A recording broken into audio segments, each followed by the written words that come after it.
SLBC ప్రమాద స్థలం నుంచి మంత్రి ఉత్తమ్ కుమార్ రెడ్డి మాట్లాడుతున్నారు. లైవ్ లో చూద్దాం.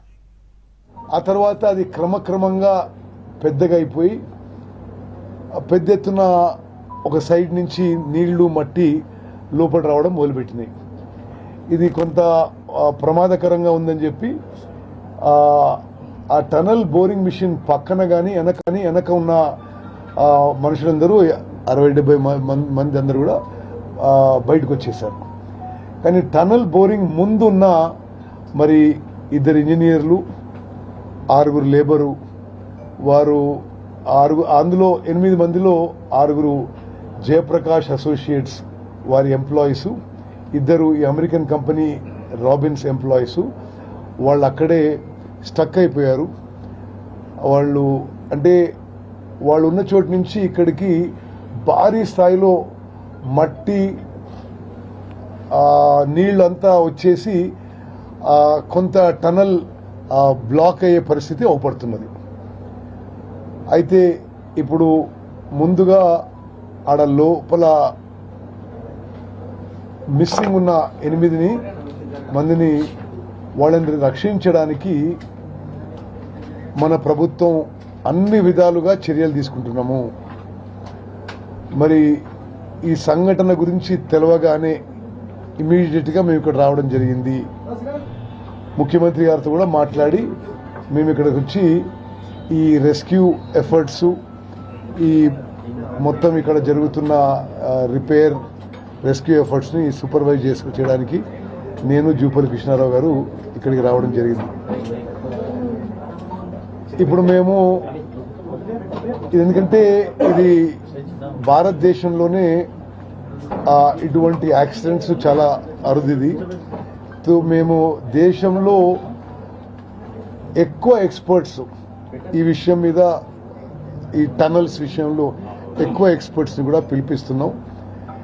National disaster response force NDRF దేశంలో ఈ టనల్ ఎక్స్పర్ట్స్ గురించి వారితో మాట్లాడడం జరిగింది. అదేవిధంగా చీఫ్ సెక్రటరీ గారు కూడా మరి NDRF NDMA వాళ్ళతో మాట్లాడుతున్నారు.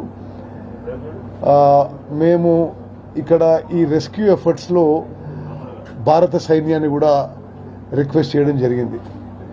We have requisitioned for support and cooperation of Indian army for rescue efforts. వాళ్ళు కూడా ఇలా రాత్రి వరకు భారత సైన్యం నుంచి కూడా ఈ విషయంలో ఈ టనల్స్ ఇంజనీరింగ్ ఎక్స్పర్ట్స్ అందరూ కూడా వచ్చి ఈ యొక్క విషయంలో మరి మాకు మద్దతుగా ఉంటారని చెప్పి మీకు మనవి చేస్తూ, ఇప్పుడు గ్లెన్ గారు ఇంగ్లీష్లో అసలు పొద్దున ఏం జరిగిందనే సంఘటన వారు తెలియజేస్తారు. Glenn, you can tell exactly what happened in the morning. We went to the TBM at 8 o'clock with the crew. We were resuming normal activities. There was some water inflow, some dirty water. We knew that meant there was some disturbance, which was nothing unusual. And then there was a loud. I'll just translate. Okay. వారు ఉదయం 8 గంటలకు లోపల పోయినప్పుడు యథావిధిగా ప్రతిరోజు చేసినట్టుగా ఆ machine పేరు TBM, టనల్ బోరింగ్ మిషన్. అదంతా కూడా చూసుకొని 8:30కి పని మొదలు పెట్టారు. పెద్దగా వాళ్ళు పని మొదలు పెట్టినప్పుడు వాళ్ళకి ఏమీ అక్కడ డిస్టర్బెన్స్ అవపడలేదు. పని మొదలు పెట్టినాక కొద్దిసేపటికి ఒక సైడ్ నుంచి కొద్దిగా నీళ్లు మట్టి రావడం మొదలుపెట్టినాయి. Yeah, and then a very major geological event happened, and we had a loud sound. Everybody was told to leave. As many people as possible left as quickly as they could. There was a huge inrush of water and materials that inundated the machine to a depth of about 8 metres deep, tapering 200 metres to the back. Following that, we made an inspection to see if any people were on the machine in trouble. We couldn't identify any people in need. Some 20 minutes later, we left, and 10 minutes after that, there was a major collapse, even worse. That's collapsed the machine, and the tunnel seems like 120 metres back from the face. So now our efforts are into getting back in there as quickly as we can and and make all efforts to find the people.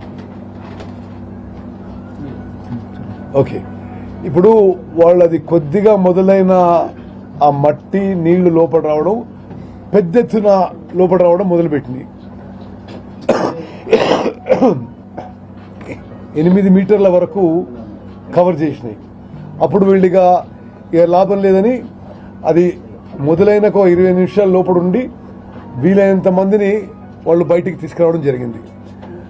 వాళ్ళు ఇది జరుగుతున్నప్పుడు పక్కన ఒక పెద్ద శబ్దం విన్నారు. అంటే కొద్దిగా జియోలాజికల్ డిస్టర్బెన్స్, అంటే ఆ టన్నల్ బయట ఏదో కొంత భూమిలో కదలికి వచ్చినట్టుగా వాళ్ళకి అనిపించింది. మరి వాళ్ళు బయటకు వచ్చారు. ఆ తర్వాత ఎంతమంది వాళ్ళ ఎంబడి తీసుకురాగలిగితే వాళ్ళు బయటికి తీసుకొచ్చారు. ఆ తర్వాత ఈ బోరింగ్ మిషన్ మీద ఉన్న వాళ్ళు వెనుకున్న వాళ్ళందరూ కూడా బయటకు వచ్చేశారు.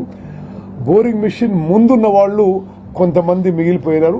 వాళ్ళకి ఇప్పుడు రెస్క్యూ ఎఫర్ట్ చేయడానికి, వాళ్ళకి సేవ్ చేయడానికి మన ప్రభుత్వం పూర్తిగా ఆ పనిలో నిమగ్నమైనాం.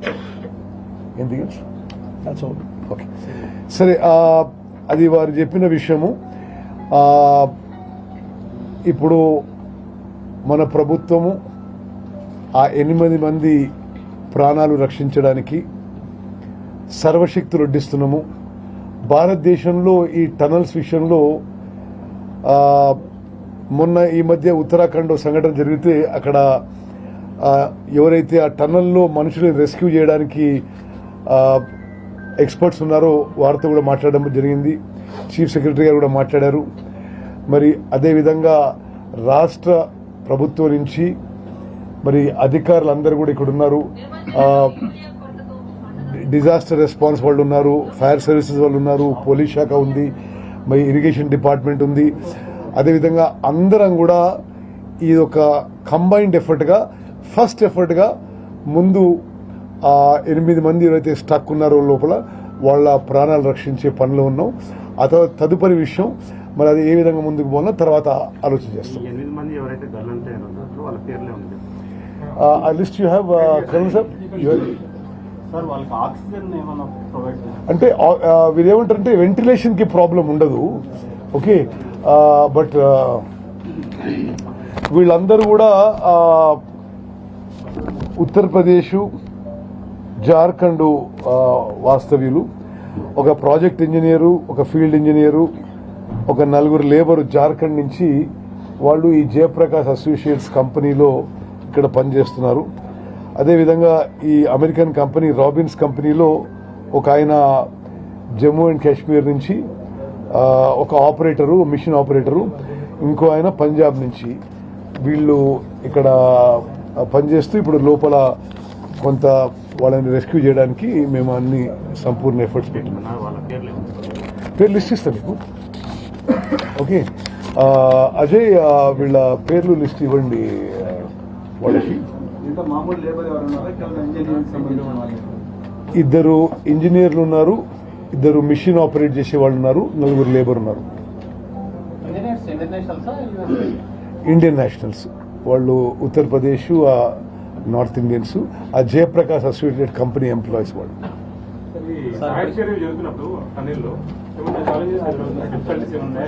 అంటే ఇప్పుడు ఉన్నాయి, ఎందుకంటే వాళ్ళు ఇప్పుడు అది పూర్తిగా ఏదైతే అక్కడ జియోలజికల్ గా డిస్టర్బెన్స్ వాళ్ళకి పక్కన వినపడదు టనల్కి, అది పూర్తిగా స్టెబిలైజ్ అయిన తర్వాత ఇప్పుడు రెస్క్యూ ఎఫర్ట్స్ మొదలు పెడదామని చెప్పి ఆలోచన చేస్తున్నాము. అయితే సరే 14 కిలోమీటర్ లోపల కాబట్టి there will be some challenges. We are getting the best tunnel experts in the country to oversee the rescue efforts. అంటే మామూలుగా టన్నెల్లు తవ్వకం జరిగినప్పుడు రాక్ బోల్టింగ్ చేసుకుంటూ వెళ్తారు, అట్లాంటిది ఏమన్నా? ఎస్, అది చేసుకుంటూనే వెళ్తున్నారు.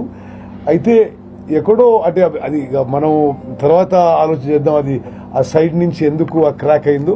మీరు చెప్పేది ఏంటంటే ముందు చాలా చిన్నగా మొదలైంది మట్టి కానీ నీళ్ళు రావడం. వాళ్ళు ఉన్న సమయంలోనే అర్ధ గంటలోనే టన్నల్ ఒక సైడ్ నుంచి డ్యామేజ్ అయ్యి లోపలికి వచ్చింది.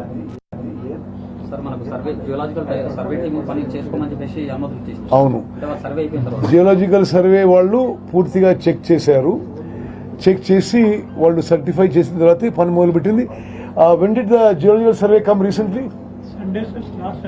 3-4 రోజుల క్రితం కూడా వాళ్ళు వచ్చారు, జియోలజికల్ సర్వే వాళ్ళు వచ్చారంటే మీరు అందరూ తెలుసు కదా. వాళ్ళు చెక్ చేసి పోయారు. మరి సరే ఇది మరి ఏం జరిగిందో అది తర్వాత మనం ఆలోచన చేద్దాం. ఇప్పుడు ముందైతే ఆ ప్రాణాలు రక్షించుకోవడానికి మా సంపూర్ణ ఎఫర్ట్. ఇలా నైట్ వరకు చేరుకుంటాయి. ఓకే, అంటే ఇప్పుడు సరే వీళ్ళకి మద్దతుగా ఏది ఇక్కడ పనిచేసే జేపీ కంపెనీ కానీ రాబిన్స్ కంపెనీ కానీ రాష్ట్ర ప్రభుత్వం ముఖ్యమంత్రి గారితో సహా మేమందరం కూడా సంపూర్ణంగా వారి వెంబడి నిలబడ్డాము. అదేవిధంగా రాష్ట్ర ప్రభుత్వం నుంచి భారత సైన్యాన్ని నేషనల్ డిజాస్టర్ రెస్పాన్స్ ఫోర్స్ కూడా మేము వారిని విజ్ఞప్తి చేశాం. రాత్రి వరకు కూడా అందరూ వస్తారని చెప్పి మా నమ్మకం. ఎవరు లైవ్ లో ఉన్నారు?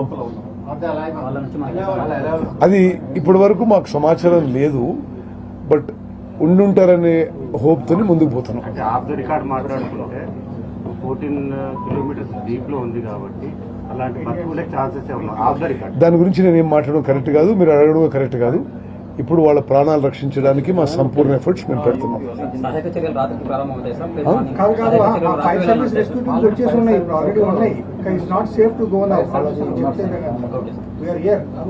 వారు జీవి నారాయణరావు గారు, వారు state fire services and director disaster response director. ఈరోజు మేమందరం కలిసి ఇక్కడికి వచ్చినారు.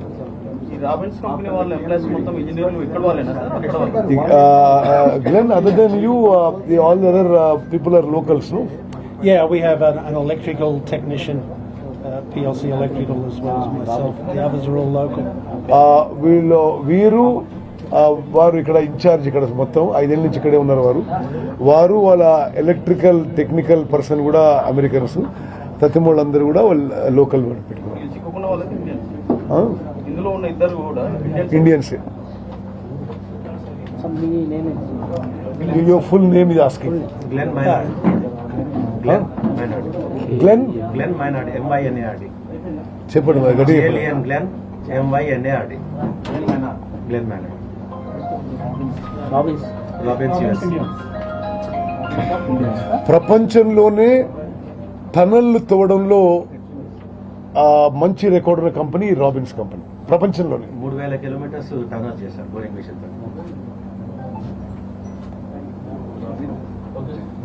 నీటి కూడా ఎక్కువ అయిపోవడం వల్లనే అక్కడ బాగా సిమెంట్ సెగ్మెంటేషన్ లో ఉన్న రాక్ బోల్డ్ కూడా పైన అంతా తడిసిపోయేసి అది బాగా మట్టి బాగా బురద అయిపోవడం వల్ల రాక్ బోల్డ్ ఊడిపోయి సెగ్మెంట్స్ పడిపోవడం వల్ల ఇది జరిగింది. 4 years నుంచి నీటి కూడా జరుగుతూనే ఉంది. మరి డీవాటరింగ్ కూడా కరెక్ట్ గా డీవాటరింగ్ వాళ్ళకి కొన్ని కోట్ల రూపాయలతో డీవాటరింగ్ చేసుకుంటున్నారు ఎవ్రీడే. ఈ రోజు కూడా డీవాటరింగ్ చేస్తూనే ఉన్నారు వాళ్ళు. ఓకే, సరే ఆ వివరాలు మనం తర్వాత మాట్లాడితే బెటర్ అని అనుకుంటున్నారు. డీవాటరింగ్ కంటిన్యూస్ చేస్తూనే ఉన్నారు, ఈ రోజు కూడా చేస్తూనే ఉన్నారు వాళ్ళు. Okay, thank you.